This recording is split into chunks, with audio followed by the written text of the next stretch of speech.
You know, so many times in life, you're told when it comes to your money, do this, do that, do this. Well, this morning, we are going to give you 3 things that you are never, ever to do when it comes to your money. First, you are never, ever to co-sign a loan.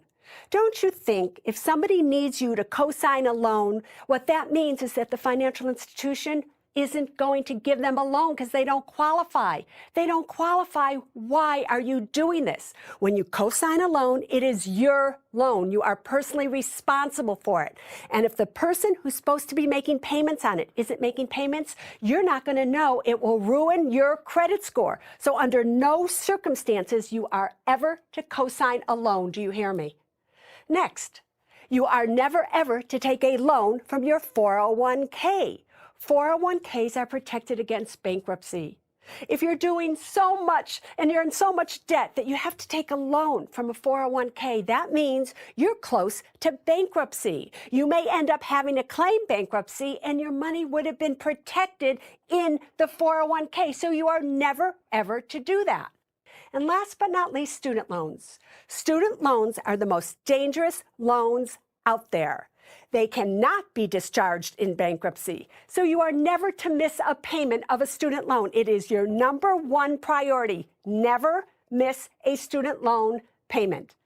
And really, when you sum it all up, just don't do anything that you don't understand, and that will keep you out of trouble. The biggest mistake I think young people make when investing is that they buy, they sell, this stock is cool, this company is great, I'm going to invest in that. Maybe you'll hit it right, maybe you'll hit it wrong. I think it would be far better for all of you to adopt a technique known as dollar cost averaging, where you take a specific sum of dollars every single month and you invest it. When the market goes up, the shares you're buying, the prices go up, so you buy less shares. When the market goes down, the price of the shares go down, so your dollars buy more shares.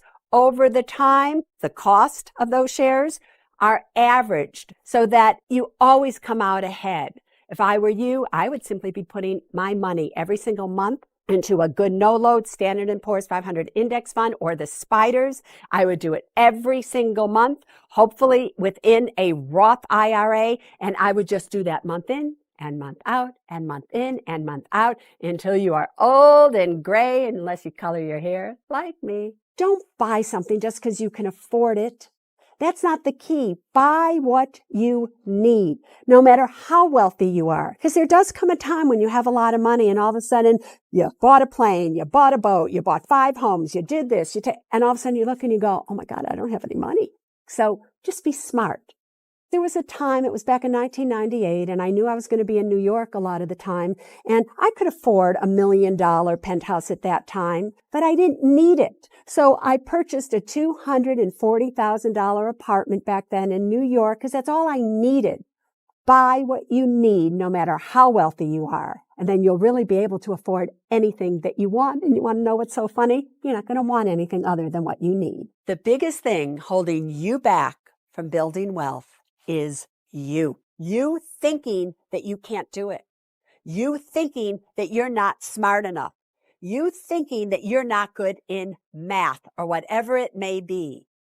You most likely are your own financial obstacle. And you have to remove your fears from wanting to create more.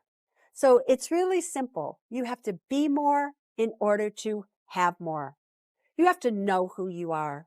You have to have faith in yourself, and you have to have the desire to be able to make it against all odds. You need to be a warrior and not turn your back on that battlefield. But no, you just settle. You think, all right, I'll get by, da-da. Stop feeling sorry for yourselves and go out there and create the financial life that is waiting for you if you're just willing to walk through the door. So 3 tips for you, and every single one of you out there. Number 1, you are to live below your means, but within your needs. Do you hear me, everybody? I don't care if you can afford a 3,000 square foot home, buy a 2,500 square foot home. Next, can you just get as much pleasure out of saving as you do spending? Can you just think about that?